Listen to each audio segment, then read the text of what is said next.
नमस्कार दोस्तों, स्वागत है आप सभी का आपके अपने YouTube channel study with DSRK में। तो दोस्तों, आज हम एकीकरण के सारे महत्वपूर्ण प्रश्नों का एक सेशन लेकर आए हैं जिसमें हम अपनी क्षमता का पूरा परीक्षण करेंगे और वो भी टाइमर की के साथ। तो चलिए बिना किसी देरी के शुरुआत करते हैं पहले प्रश्न के साथ। राजस्थान के एकीकरण की प्रक्रिया का बीजारोपण कब हुआ? 1945, 1939, 1948, 1941। हर एक प्रश्न के लिए 5 सेकंड का वक्त निर्धारित किया गया है जिसी में आपको आंसर देना है। तो इसका सही जवाब होगा ऑप्शन नंबर बी, 1939 में। 1939 में तत्कालीन वायसराय लिनलिथगो के एक वक्तव्य के अनुसार, जिसमें राजस्थान की सभी रियासतों का एकीकरण का आह्वान किया, इस वाक्य के अकॉर्डिंग इसका बीजारोपण राजस्थान में हुआ। नेक्स्ट प्रश्न है, स्वतंत्रता प्राप्ति के समय राजस्थान में कुल कितनी रियासतें थी? 19, 20, 21, 18।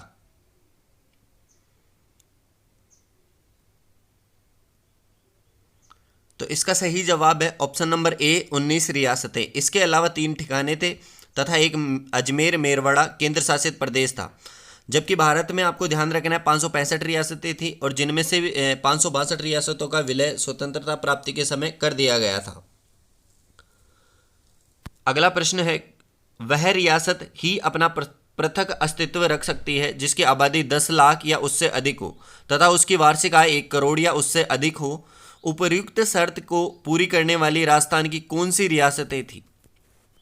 Jaipur, Jodhpur, Jaisalmer, Bikaner. Option number B में है जयपुर, जोधपुर, उदयपुर, जैसलमेर। सी में है जयपुर, जोधपुर, बीकानेर, उदयपुर। और डी में है जयपुर, जोधपुर, अजमेर, उदयपुर। तो कौन सा ऑप्शन इस शर्त को पूरी करने वाले जिलों से संबंधित है? इसका जवाब होगा option number C, Jaipur, Jodhpur, Bikaner, Udaipur. आपको ध्यान रखना है, भारत सरकार के रियासती विभाग ने 6 से 8 अगस्त 1945 को श्रीनगर में हुई बैठक में ये घोषणा कर दी थी जिसमें केवल 4 रियासतें ही जयपुर, जोधपुर, बीकानेर, उदयपुर इस शर्त के अकॉर्डिंग अस्तित्व रख सकती थी। तो ये सभी आपको ध्यान में रखने हैं। नेक्स्ट प्रश्न है, क्वेश्चन नंबर 4, राजस्थान का एकीकरण कितने चरणों में पूरा हुआ? ऑप्शन ए में 4, बी में है 7, सी में है 6 और डी में है 8। आपको बताना है कितने चरणों में राजस्थान का एकीकरण कंप्लीट हुआ। बहुत ही आसान सा सवाल है, 7, ऑप्शन नंबर बी। राजस्थान के एकीकरण में कुल कितना समय लगा? ऑप्शन है 8 वर्ष 8 माह 14 दिन, 8 वर्ष 7 माह 14 दिन, 7 वर्ष 7 माह 14 दिन और 7 वर्ष 8 माह 14 दिन।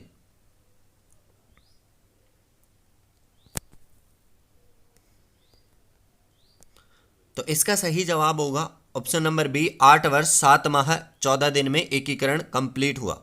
छठा प्रश्न है, कुशलगढ़ बांसवाड़ा ठिकाने में किस वंश का शासन था? कच्छवाहा वंश, राठौड़ वंश, नरूका वंश, चौहान वंश। आपको हर प्रश्न का जवाब 5 सेकंड के भीतर भीतर देना है। तो इसका जवाब होगा ऑप्शन नंबर बी, राठौड़ वंश का शासन था।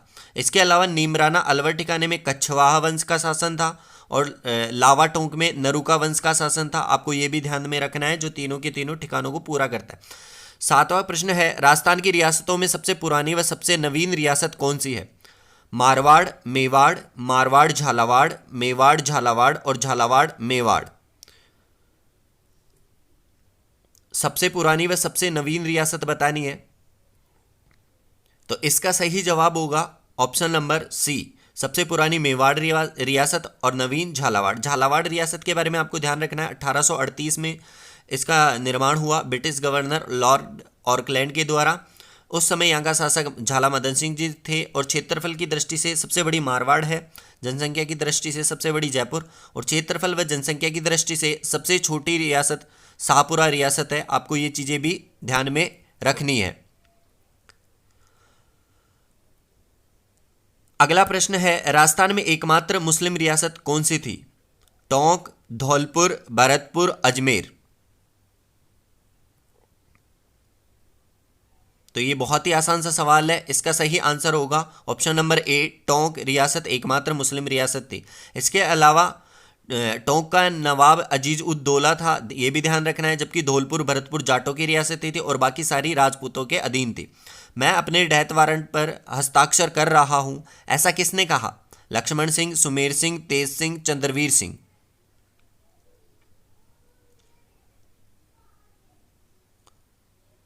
तो इस प्रश्न का सही जवाब होगा option number D, Chandraveer Singh. Chandraveer Singh Banswara के शासक थे। इन्होंने कहा मैं अपने डेथ वारंट पर हस्ताक्षर कर रहा हूं, और इसके बाद इसने राजस्थान में अपनी रियासत का विलय कर दिया। आपको ध्यान रखना है जो लक्ष्मण सिंह है वो डूंगरपुर के शासक थे, किशनगढ़ के सुमेर सिंह थे, अलवर के शासक तेज सिंह थे। तो ये भी आपको चीज़ें ध्यान में रखनी है। नेक्स्ट प्रश्न है मत्स्य संघ के राज प्रमुख कौन थे? भूपाल सिंह, उदयभान सिंह, भीम सिंह और लक्ष्मण सिंह। जल्दी से आंसर करिए। तो इस प्रश्न का सही जवाब होगा option number B, Udaybhan Singh. जो उदयभान सिंह थे वो धौलपुर के शासक थे, और भीम सिंह कोटा नरेश थे, जिनको द्वितीय चरण जो पूर्व राजस्थान का राज प्रमुख बनाया गया, और इनको तीसरे व चतुर्थ चरण में उपराज प्रमुख भी बनाया गया। उदयपुर नरेश भूपाल सिंह को तृतीय चरण संयुक्त राजस्थान का राज प्रमुख बनाया गया था, और लक्ष्मण सिंह डूंगरपुर के शासक थे, जिन्हें द्वितीय चरण में कनिष्ठ उपराज प्रमुख का पदभार दिया गया था। तो आपको ये सारी चीज़ें भी इसमें ध्यान रखनी है और नोट करनी है। अगला प्रश्न है मत्स्य संघ की राजधानी कौन सी थी? करौली, अलवर, धौलपुर और भरतपुर। तो ये भी बहुत आसान सा सवाल है, और ये सारे के सारे प्रश्न लगभग हर एग्जाम में पूछे जाते हैं, तो आपको ध्यान में रखने। ऑप्शन नंबर बी, अलवर मत्स्य संघ की राजधानी थी।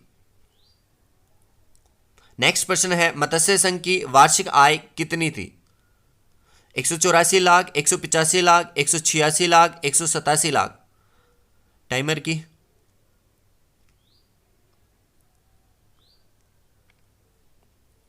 तो इसका सही जवाब होगा ऑप्शन नंबर ए, 184 लाख।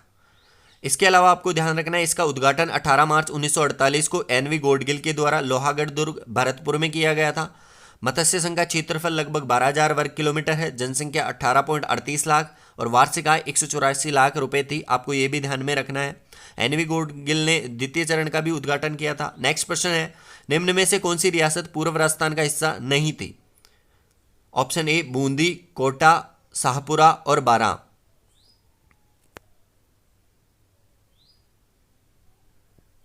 तो इसका सही जवाब होगा ऑप्शन नंबर डी, बारां रियासत नहीं थी। पूर्व राजस्थान संघ का निर्माण 9 रियासतों झालावाड़, कोटा, बांसवाड़ा, बूंदी, शाहपुरा, डूंगरपुर, किशनगढ़, टोंक, प्रतापगढ़ तथा एक ठिकाने कुशलगढ़ को मिलाकर किया गया था। तो आपको ये 9 रियासतों को एक ट्रिक के माध्यम से भी याद कर सकते हैं, जिसकी ट्रिक है झाको बाबू साडू की टोपी। साडू होता है ना, जो पत्नी की बहन का पति को हम साडू बोलते हैं, तो उसका नाम आप बाबू रख लो। बाबू साडू की टोपी आप 2-3 बार रिवाइज करोगे याद हो जाएगा, बाबू साडू की टोपी।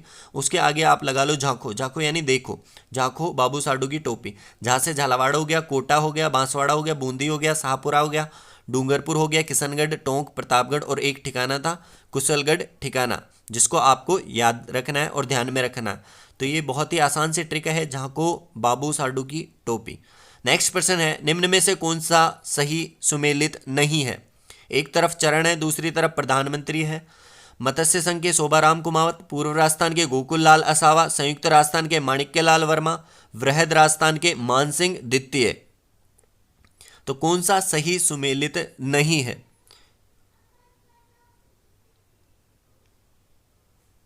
इस प्रश्न का सही जवाब है ऑप्शन नंबर 4, वृहद राजस्थान के मानसिंह द्वितीय ना होकर हीरालाल शास्त्री प्रधानमंत्री थे, जो कि जयपुर से संबंधित थे। नेक्स्ट प्रश्न है प्रश्न नंबर 15, मत्स्य संघ का नाम किसके कहने पर रखा गया? NV Gadgil, Hiralal Shastri, K M. मुंशी, हरिबाऊ उपाध्याय। किसके कहने पर? तो इसका जवाब होगा option number C, K M. Munshi के कहने पर मत्स्य संघ नाम रखा गया था पहले चरण में। प्रश्न नंबर 16 है निम्नलिखित में से सुमेलित नहीं है। कौन सा सुमेलित नहीं है? एक तरफ चरण है, दूसरी तरफ स्थापना वर्ष है। संयुक्त राजस्थान 18 अप्रैल 1948 को, पूर्व राजस्थान 30 अप्रैल 1949 को, वर्तमान राजस्थान 1 नवंबर 1956 को, और मत्स्य संघ 18 मार्च 1948 को स्थापित हुआ। तो आपको बताना है कि कौन सा गलत है इसमें से। तो इसका जवाब होगा ऑप्शन नंबर बी, जो पूर्व राजस्थान है वो 30 अप्रैल 1949 को ना होकर 25 मार्च 1948 को इसकी स्थापना हुई थी। तो आपको ये ध्यान में रखने हैं, सारे के सारे याद रखने। प्रश्न नंबर 17 है, भारत में रियासती सचिवालय की स्थापना कब की गई थी? 8 अप्रैल 1947, 5 जुलाई 1945, 5 जुलाई 1947 और 15 अगस्त 1947। रियासती सचिवालय की भारत में स्थापना कब हुई थी? तो इसका सही जवाब होगा ऑप्शन नंबर सी, 5 जुलाई 1947। और इसके अलावा इसमें ध्यान रखना, इसके अध्यक्ष सरदार वल्लभ भाई पटेल और सचिव वीपी मेनन को बनाया गया था। नेक्स्ट प्रश्न है, संवैधानिक तौर पर राज्य का नाम राजस्थान कब रखा गया? 15 अगस्त 1947, 26 जनवरी 1950, 1 नवंबर 1956 और 15 मई 1949 को संवैधानिक तौर पर राज्य का नाम। तो राज्य का नाम राजस्थान संवैधानिक तौर पर 26 जनवरी 1950 को संविधान के लागू होने पर रखा गया था। और राजस्थान शब्द व राजधानी जयपुर बनाने के लिए डॉक्टर पी सत्यनारायण राव की अध्यक्षता में एक समिति गठित की गई थी और इन्हीं की सिफारिश पर संवैधानिक तौर पर राज्य का नाम राजस्थान रखा गया, ये भी ध्यान में रखना है। नेक्स्ट प्रश्न है, एकीकरण की प्रक्रिया पूर्ण होने से पूर्व राजस्थान किस श्रेणी के राज्य में सम्मिलित था? ए श्रेणी, बी श्रेणी, सी श्रेणी और इनमें से कोई नहीं। तो आपको बताना कौन सी श्रेणी में पहले सम्मिलित था एकीकरण से पूर्व या स्वतंत्रता प्राप्ति के समय। तो बी इसका सही जवाब होगा, बी श्रेणी। स्वतंत्रता प्राप्ति के समय भारत देश 3 भागों में विभाजित था। पहला, ब्रिटिश भारत के श्रेणी के राज्य, यानी वह राज्य जो डायरेक्ट ब्रिटिश कंट्रोल में थे, जैसे आपका बिहार हो गया, बम्बई हो गया, कोलकाता हो गया, मद्रास हो गया। और इनके जो प्रमुख राज्यपाल या गवर्नर कहलाते थे और इनकी नियुक्ति गवर्नर जनरल करता था। द्वितीय श्रेणी के जो रियासती भारत बी श्रेणी के राज्य सम्मिलित थे, जो क्षेत्र स्वतंत्रता के बाद छोटी बड़ी रियासतों के एकीकरण द्वारा बनाए गए थे, जैसे राजस्थान हो गया, मध्य भारत के राज्य हो गए, इनके प्रमुख राज्य प्रमुख कहलाते थे और इनकी भी नियुक्ति गवर्नर जनरल करता था। तृतीय, केंद्र शासित प्रदेशों जिनको सी श्रेणी में विभाजित किया गया है, जो ब्रिटिश काल में चीफ कमिश्नरी के नाम से जाना जाता था, जैसे अजमेर हो गया, दिल्ली हो गया, और इनमें प्रशासक चीफ कमिश्नर कहलाते थे। तो ये सारे के सारे आपको पॉइंट ध्यान में रखने हैं। नेक्स्ट प्रश्न है, राजस्थान की किस रियासत को पंडित जवाहरलाल नेहरू ने विश्व का 8वां आश्चर्य कहा था? बीकानेर को, झालावाड़ को, जैसलमेर को, कोटा को। तो कौन सी रियासत को 8वां आश्चर्य कहा था? इसका सही जवाब होगा ऑप्शन नंबर सी, जैसलमेर रियासत को 8वां आश्चर्य कहा। नेक्स्ट प्रश्न है, 7वें चरण में राजस्थान के किन क्षेत्रों को सम्मिलित किया गया? अजमेर तथा आबू, सिरोही, जयपुर, मत्स्य संघ। तो 7वें चरण में राजस्थान के जिन क्षेत्रों को सम्मिलित किया गया है वे हैं अजमेर मेरवड़ा और आबू देलवाड़ा। तो आपको ये ध्यान में रखना है। नेक्स्ट प्रश्न है, निम्न में से किसने माउंट आबू के राजस्थान में विलय में महत्वपूर्ण योगदान दिया था? हीरालाल शास्त्री, सिद्धराज डड्डा, विश्व मोहन भट्ट और गोकुल भाई भट्ट।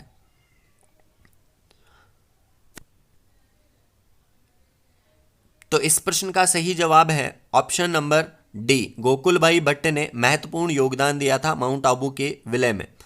नेक्स्ट प्रश्न है, कितने सोपानों में सिरोही का राजस्थान में विलय हुआ? 1, 2, 3 और 4। ये 4 ऑप्शन है, आपको बताना है कितने सोपानों में विलय हुआ सिरोही का।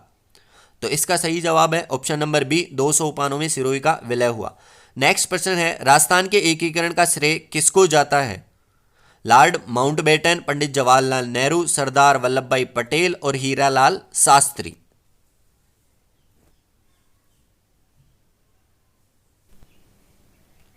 तो इसका जवाब होगा ऑप्शन नंबर सी, सरदार वल्लभ भाई पटेल।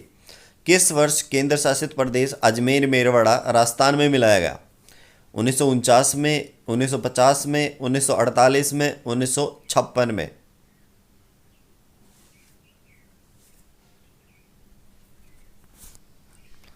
आंसर होगा 1956। 26वां प्रश्न है, एकीकरण के 7वें चरण में किन क्षेत्रों को सम्मिलित किया गया? मत्स्य संघ, जयपुर, सिरोही, अजमेर और आबू।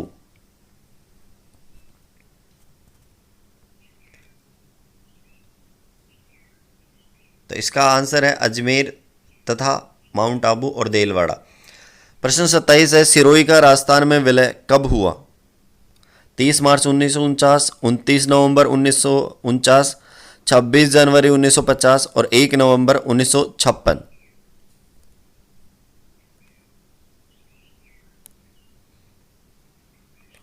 26 जनवरी 1950, जिसमें आबू देलवाड़ा को छोड़कर बाकी को मिलाया गया। 28वां प्रश्न है, राजस्थान की सभी रियासतों को मिलाकर राजस्थान यूनियन गठन करने हेतु 25-26 जून 1946 को राजपूताना, गुजरात व मालवा के नरेशों का सम्मेलन किसने बुलाया था? मेवाड़ के महाराणे ने, जयपुर के महाराणे ने, कोटा के महाराव ने और डूंगरपुर के महारावल ने। राजस्थान यूनियन के गठन के लिए किसने सम्मेलन बुलाया था? तो इसका जवाब होगा मेवाड़ महाराणा भूपाल सिंह ने। 29वां प्रश्न है, कोटा के महाराव भीम सिंह कौन सा संघ बनाना चाहते थे? कोटा संघ, राजस्थान संघ, राजस्थान यूनियन और हाड़ौती संघ।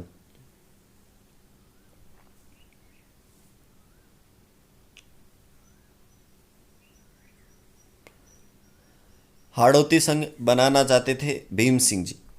प्रश्न 30 है, सुनील टप्पा जो मंदसौर जिले का भाग था, इसका राजस्थान में विलय कब हुआ? 30 मार्च 1949, 15 नवंबर 1949, 1 नवंबर 1956 और 25 मार्च 1948।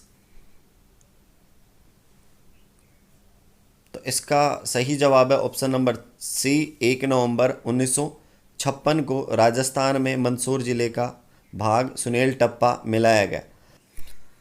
तो यह आज का हमारा जो सेशन है वो आपको कैसा लगा? अगर पसंद आए तो लाइक, शेयर और सब्सक्राइब करना ना भूलें और अपने दोस्तों को ज़्यादा से ज़्यादा शेयर कीजिए, सब्सक्राइब कीजिए हमारे चैनल को और हाँ, घंटे को दबाना ना भूलें जिससे आपको नोटिफिकेशन मिलते रहे।